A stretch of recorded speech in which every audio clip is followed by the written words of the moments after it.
All right, guys, no big topic today. Just opening 4 boxes that we got in to see what. This will not be on this Sunday. You're watching this Friday. If I upload it the same day, which I probably will, this will be the next Sunday. And then look at this nice little. Look at all these. This is from Vistaprint. If you ever want to do business cards, they seem to be the cheapest and best way. I don't know. I mean, not affiliated in any way. This is what right there. There's some rates right there. You can put it in every single package. We have about, I think, 1,154, I want to say, actual cards that are going to be auctioned off starting this Sunday, which is pretty exciting, but also, you know, quite a bit. You know, our record before was actually 850 something, so this is, you know, we're talking about 50% more ish than our record we've ever done, which means in 2 weeks there's gonna be a whole lot of shipping. And trying to work on, we've already worked on a way to get scanning a lot faster, but shipping, probably have to figure out a way to get that a little bit faster as well. So let's see what's in here. I don't think there's actual note because I see what's on the front. This person is actually the very first consigner, consigned back in September of 2021. The very first consigner. There's a PSA 10, Special Delivery Charizard. I think I saw Rusty bought like 20, 30 of those or something like that in PSA 10. There's a couple PSA 9s. Yeah, this is actually Jose. It's actually the very first consigner, and yeah, pretty special, you know. First person who took a leap of faith and sent his valuable cards to a P.O. box of somebody he doesn't really know. But hey, $2+ million later, we're still rolling, and like I said, a whole lot of cards being listed actually this coming Sunday. Like I said, this will not be this Sunday. This will be next Sunday. I just thought I'd upload a video about this. Put this over the side so that I know that's that. Let's look at the next one. Yeah, usually, you know, Cam is usually, you know, there. When I record these videos, usually I have a video idea and it's like, I just want to get it out. I just want to get it done. And I usually come in the office like 7:30-ish, you know, once Lauren takes our daughter to school. So then I just run up here and start working. And once I have it's like I kind of want to just get the videos done immediately, get it uploaded and not worry about it, you know, the rest of the day. You know, look at your guys' comments throughout the day as I'm working and, you know, blah, blah, blah. So, but I need to start, you know, I don't want to put the person's actual info right here. This is from David.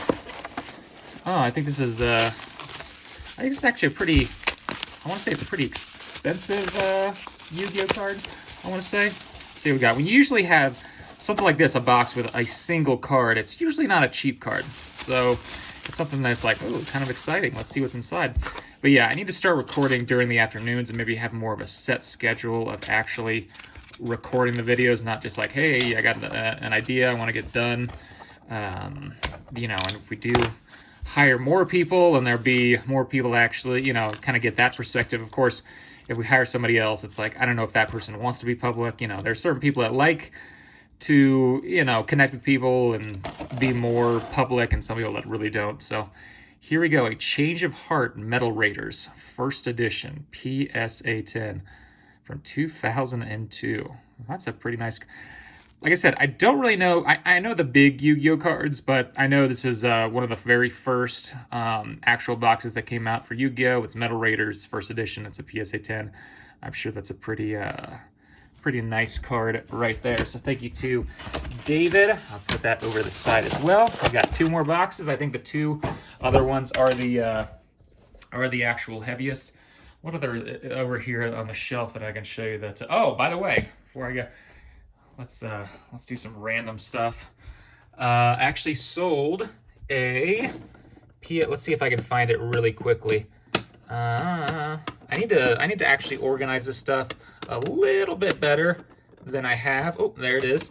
I sold this for $59.99. Never punished, right? Never punished. $59.99 for that bad boy. Not bad. you know, of course, those were selling for. If you like my last video, I was like, you just have to forget about 2020, 2021. You just had to forget about it because, you know, I look at that and say, wow, that's a lot cheaper. But no, that's actually still a very, very good price for a common card in a 9. We're talking $60. Very, very happy about that sale. And no, we only do auctions. The buy it nows are just kind of to, you know, my own stuff to get eyeballs. You know, more. There are a lot of people that just look at buy it nows and they'll click on it and click on the store and say, oh, you actually do auctions too. But I do not want to become Vault. I do not want to have a massive amount of. I'm gonna make sure there's not a note because I think there is a note. Oh, there is a note there. Those are people's personal information. Oh, these look like some decent cards to look at, not just you know, modern bulk. Which, hey, that's probably a majority of our business is modern bulk. So I'm not hating on that, but you know, you can only look at so many Sword and Shield SWSH50s and Darkness Ablaze Charizards and General Mills Pikachus. You guys know what I'm talking about, right? So once you get something that is a little more unique, you know, it's kind of fun to actually look at. I mean, it's fun to look at all these packages because I usually have no clue what's in these. People usually don't even send a list, which is, you know, perfectly fine. There's no real use to us having a list, but Shining Magikarp. Here are some Yu-Gi-Oh!, Dragon Ball Z. That's a kind of a mixture there. It's always interesting when people have like mixtures of stuff. They're in a whole lot of plays. I have been so, you know, when I was like really into flipping Pokemon, there's a Worlds 09 right there. When I was into flipping Pokemon, really like looking on eBay and trying to find stuff. I mean, it was a full-time job just trying to find Pokemon cards, right? There's a Heart Gold Soul Silver Japanese 10 holo. So for somebody to be also in plays of like, oh, I'm in Dragon Ball Z and Yu-Gi-Oh! And Marvel, and to be able to do all that and try to, I mean, that seems like a full-time job in and of itself, doing something like that, you know? It's, I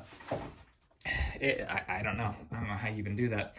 Anyway, last box. This is a heavy box.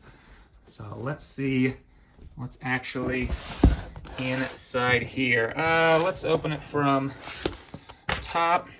Seems very nicely taped.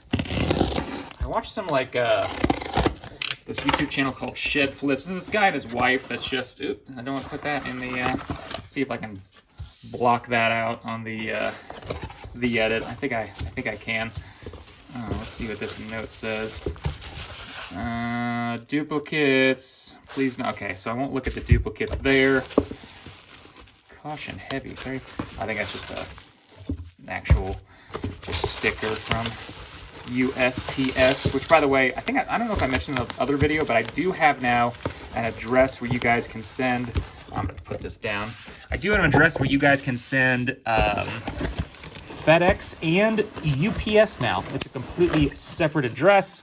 I know there has been people who have been saying, I do not want to use the post office, which, you know, I get the whole thing. I get the whole, you don't want to use the post office. But also it really helps the international people as well, because a lot of them just like use, you know, FedEx or UPS with that, and it's hard for it when it switches over to UPS. It's a little weird. So yeah, we got one of those as well. Looks like we have some best of game. You guys remember when old school Pokemon, let's move this camera, when old school Pokemon bought this? Oh, there's a 10, a Dark Venusaur. These are some decent cards. That's nice to see. You don't see these winners too often in 10. Remember old school Pokemon bought that? He bought off, I believe it was Heritage, the actual, they were like these sleeves or these, not bubble mailers, but these envelopes. Oh, I know that's a nice card in 10. I'm sure in a 9 it's also a pretty nice card, and an 8 as well. But yeah, he bought for like $4,000 or something like that. Maybe it was like $5,000, and he was like, I don't really know what's inside of these. Nick, never change, you know? Paying $5,000 and not really even sure what's actually inside of it. But if you guys should check out that video, because I don't think most people know what's actually inside of those as well. So, yeah, he opened the stuff and he actually checked inside. And there were some of those winners inside of there. And I'm sure he probably graded them. But there are also some like booklets that came with those, and some kind of like posters or something like that. It was interesting. It's not something you see, you know, every day. But yeah, it's just funny when it's just funny when you know, he's like, I'm not really sure what's actually in these, but you know, I'll pay $5,000. Let's do it, you know. But yeah, he's a gambler, that's for sure. I know him and Catch 'em All Collectibles like to. I was out in Vegas for, it was like Pokemon Saves the World, I think. That was that event. It was some like box break. If you guys remember, there was like they were box breaking a first edition base box, and I think a shadowless box, and you know, just a whole lot of boxes.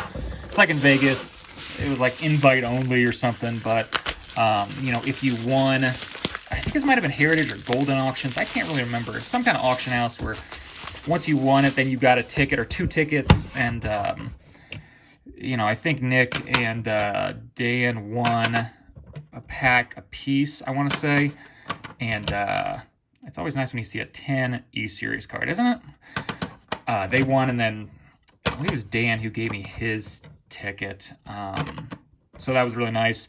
Got to go in there, experience it, meet some people, but yeah, so afterwards they went to Vegas, and you know, we stayed in Vegas for the night, and I was with my dad. I brought him up with me because it's not too far a drive from Flagstaff. It's like 3 to 4 hours, something like that, depending on how fast you want to drive in the desert.